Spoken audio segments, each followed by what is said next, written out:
Dear students, in this presentation we will be seeing about page replacement in the virtual memory management chapter. In our earlier discussions of the page fault rate, we assumed that each page faults at most once when it is first referenced. Okay, so each page will faults at most only once when it was first referenced. So when we try to access it for the second time, it will be ready in the main memory. Okay, so this representation is not strictly accurate. If a process of 10 pages actually uses only half of them, that is only 5 pages, then demand paging will save the IO necessary to load the 5 pages that are never used. So we could increase the degree of multiprogramming with the help of page fault, that is by running twice the processes of these numbers. Okay, so thus if we had 40 frames, we can run 8 processes rather than 4 processes that could run if each required 10 frames, among which 5 are never used. That means if I have 40 frames and I have 4 processes, each requires 10 pages, but among 10 pages only 5 were used. In that case, what I can do, instead of running 4 process with 10 pages, I can run 8 processes with only 5 pages. That is how I could increase the rate of multiprogramming. But if we increase the degree of multiprogramming, we are over allocating the memory. That is, consider an example. If I run 6 processes, each of which requires 10 pages in size, but actually uses only 5 pages. Okay, so in that case, again we have higher CPU utilization and throughput. That means, again, if I have same 40 frames, instead of running 4 processes with 10 pages, I can run 6 processes with 10 pages, but among 10 pages only 5 were utilized.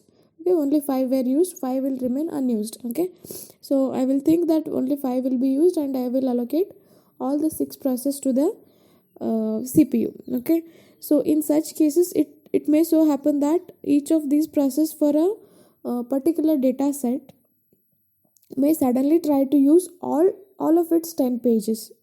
So in that case, what will happen, resulting in a need for 60 frames when only 40 frames are available. So if they try to use all 10 pages, then we have only 40 frames, but it is requiring 60 frames. Okay, so that is indicating over allocation of memory.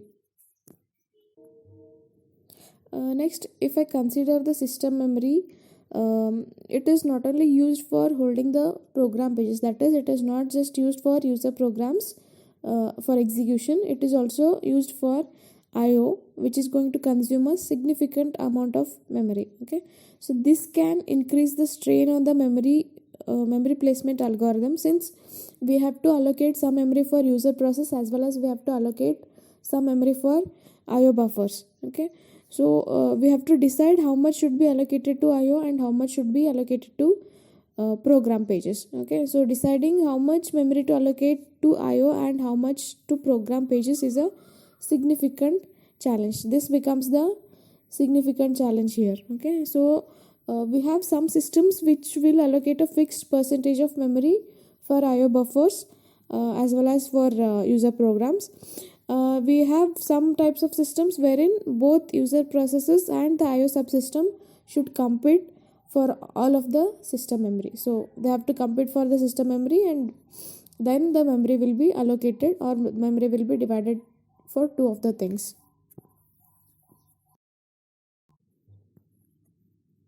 Suppose if I over allocate memory, what may happen is, while a user process is executing, suppose assume I have over allocated the memory, and in that user process execution is going on, and it leads to a page fault.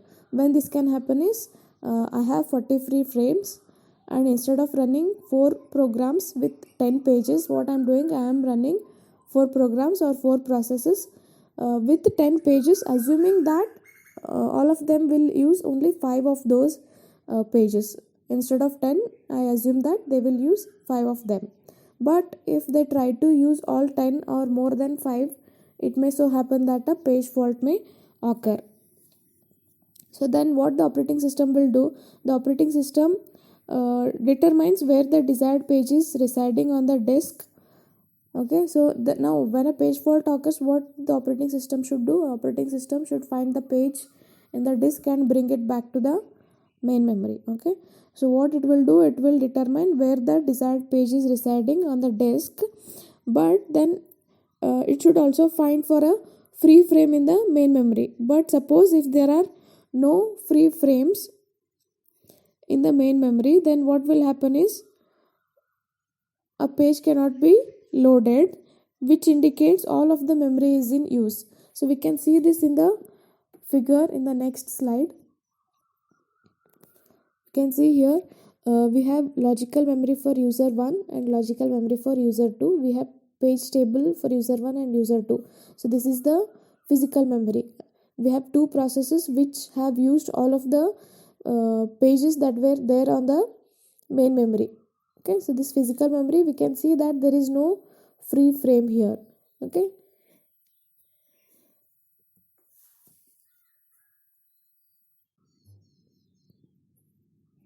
in such conditions, the operating system has several options. One is it could terminate the user process.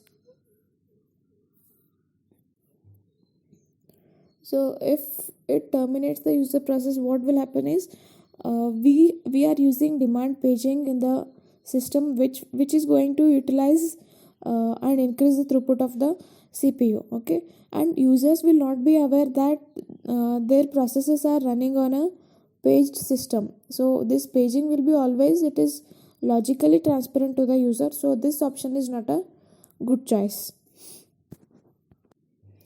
The next option is the operating system could swap out a process, freeing all its frames and reducing the level of multiprogramming. It will just swap out a process out of the memory, which is going to free all of its frames, and it will decrease the degree of multiprogramming because we are reducing the number of processes that are executing on the system. Okay, so this option could be a good one in some conditions, so we consider it further.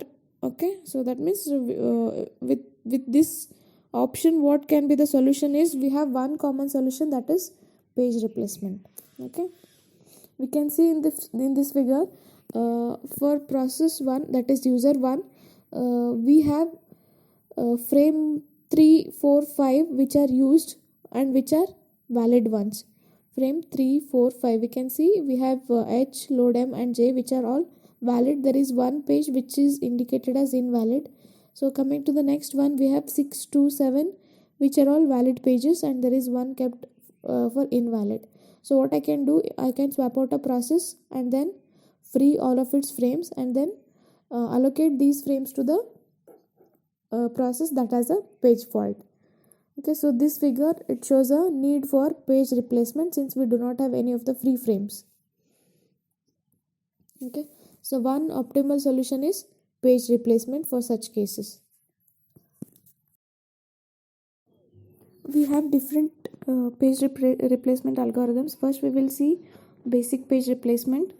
Okay, so it works as follows. If no frame is free, then we should find one that is not currently being used and free it. Okay, so if there are no free frames, we should find one frame which is not being used currently and we should free it. Okay, so how we can free it is we can write all its contents to swap space and change the page table. So once we are trying to swap it out, we are going to update the page table to indicate that the page is no longer in the memory.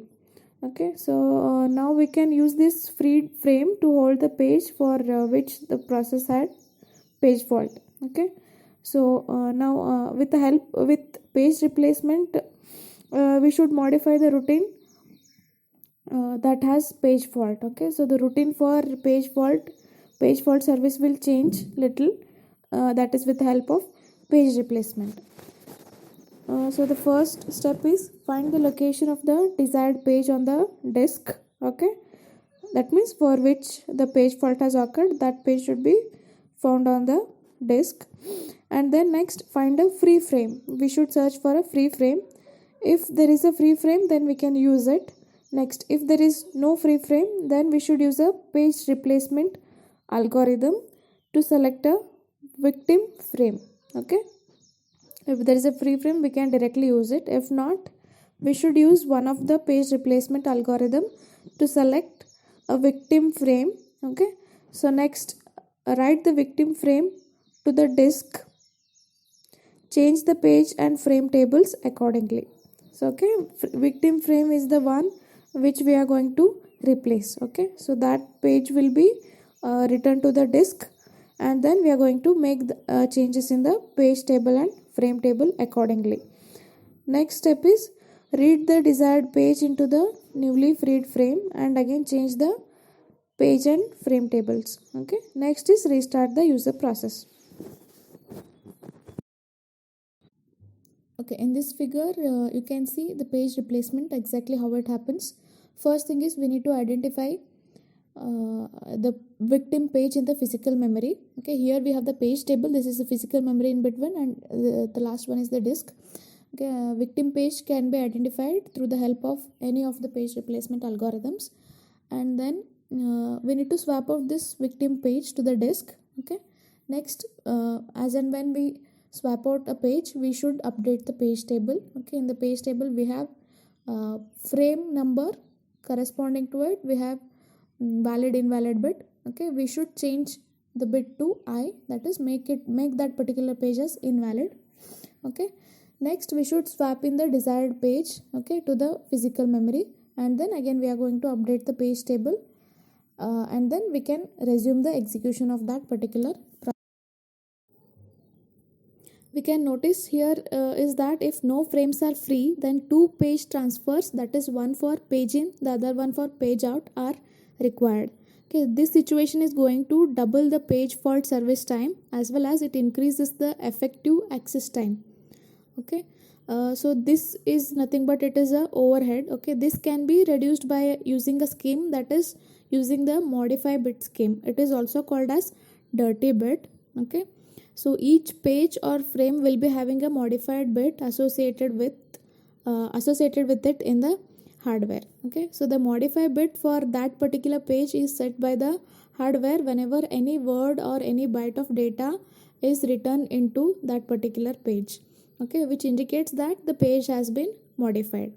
Any byte or any word means any data, if it is modified, if it is written into, or if it is if it is modified, then we are going to consider that particular page has been modified.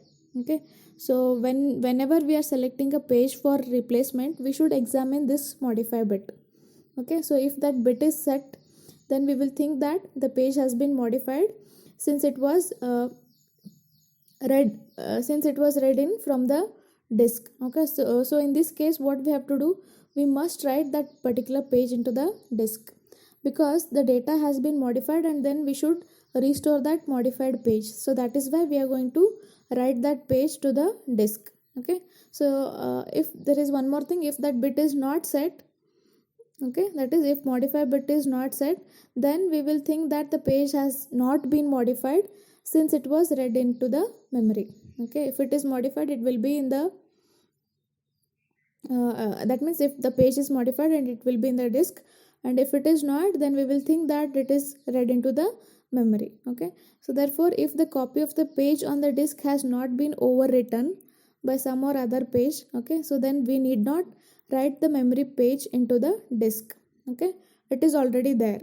So whenever there is a modification, then it will be already there in the disk. Okay, so this technique it also applies to the read only pages. Okay, for example, if there are any pages like containing the binary code, there also we can apply this technique. Okay, those pages cannot be modified. Okay, so they may be discarded whenever desired, but we cannot modify them. So using this modify bit scheme, what we can do is it will significantly reduce the time required to service a page fault. Okay, and also it reduces the IO time by 1/2 if the page has not been modified. So only when the page is modified, we are going to write it again into the disk. If it is not, then we are not going to do it. So that is how it is going to reduce the time that is required to service a page fault by one half whenever there is a no modification in the page. If it is modified, then it is going to remain same. If the page has not been modified, then the page fault rate will be reduced by half. Page replacement is basic to the demand paging. Okay, here we should solve two major problems to implement demand paging. One is we should develop a frame allocation algorithm, and then we should have a page replacement algorithm. Okay, suppose if we have multiple processes in the memory, then we must decide how many frames to allocate to each of the processes. Okay, and then when page replacement is required, we must select the frames that are to be replaced. Okay, so frame allocation algorithm, it involves how many frames to be allocated to each of the process. Okay, and page replacement algorithm, it will decide which frame to be replaced whenever a page replacement has to be which frame is to be selected whenever we should replace a page. Okay, so designing appropriate algorithms to solve these problems will be the important task here. Okay, because disk IO is expensive, so we should try to minimize the disk IO. So that is why developing efficient algorithms is important here. So even if there are any slight improvement in the demand paging methods, that is going to gain a large system performance. Okay, there are many different page replacement algorithms. So every operating system probably has its own replacement algorithm, but we should know which particular replacement algorithm is good. So how do we select a particular replacement algorithm? So again, it depends on that. We should have an algorithm that is which is going to result in the lowest page fault rate. Okay, which will give us the lowest page fault rate will be the best page replacement algorithm. Okay, now we should know how which algorithm will give us the lowest page fault rate. Then how do we evaluate it? So this will be evaluated by running an algorithm on a particular string of memory references and then compute the number of page faults. Okay, so we will be running these algorithms on a particular string of memory references. We are going to run these algorithms on some memory references, and then we are going to compute the number of page faults that each algorithm is giving. Okay, so here the string of memory references is called a reference string. Okay, so we can generate reference strings artificially, that is by using random number generator, for example, or else we can trace a given system and record the address of each memory reference. Okay, but if we use the second method, it is going to result in a large number of data.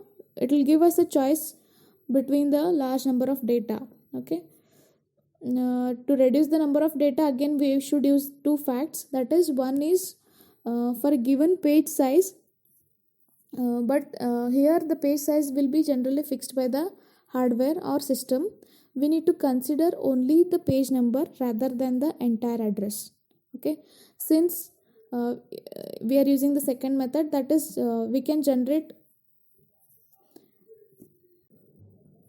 the reference addresses, that is by tracing a given system and record the address of each memory reference. What we are going to do is, for given page size, that is which is set by the hardware or system, we need to consider only the page number rather than the entire address. Okay, that is first thing. Second, if we have a reference to page P, okay, and then any immediately following references to page P will never cause a page fault. Okay, so if we have an address reference to page P, so the next references that are making to that particular same page is not going to have a page fault, because at the first time only it is going to be referenced. Okay, this reference string, it is just a page number, not the full address. Okay, this reference string consists of page numbers only, not the complete address. Next, if repeated access to the same page does not cause a page fault. Okay, only at the first time it might cause a page fault, but when that particular page is been re-accessed, that time it is not going to cause a page fault. The results of this, it depends on the number of frames available. Okay, so the amount of the list whatever we are getting, it is going to depend on the number of frames available in the. For example, if we trace a particular process, we might record the following address sequence. You can see these are the following address sequences. Okay. So from these sequence of addresses, taking 100 bytes per page, this sequence can be reduced to the following string. The first address is 0100. If I take 100 bytes for one page, I can take it as 1. Next is 0432, I can take it as 4. Next is 0101, I can take it as 1. Next we have 0612, I can take it as 6. Okay, that is with 100 bytes per page. So 6 I can take. Next is 0102, I can take it as 1. Next is, you can see it is 0103, 0104. These are all on the within those 100 bytes only. So I'm not going to consider all of this. Next is again 0610. So next 6 I am taking. Next I have 0102, so that 1 is taken. Next we have 0103, 0104, 0101. So these all comes under those 100 bytes itself, so I'm not going to take. Next 6 I am taking, that is 0610. From that I am 6 taking.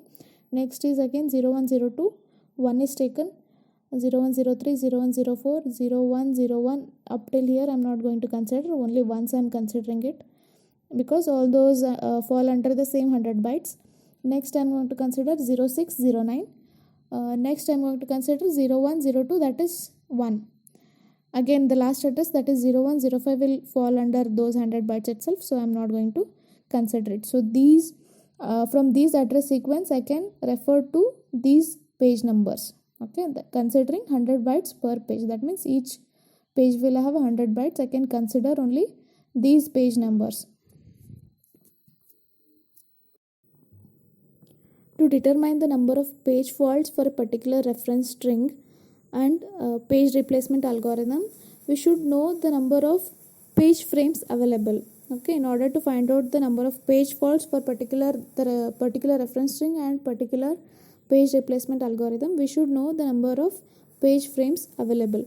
Okay, as the number of frames available increases, the number of page faults goes on decreasing. Okay, we can see in this graph, we will expect such a curve, that is, as the number of frames increasing, we can see that the number of page faults drops to some minimal level. Okay, so by adding extra memory, extra physical memory, we can increase the number of frames. Okay, if we increase the number of frames, the number of page faults is going to decrease.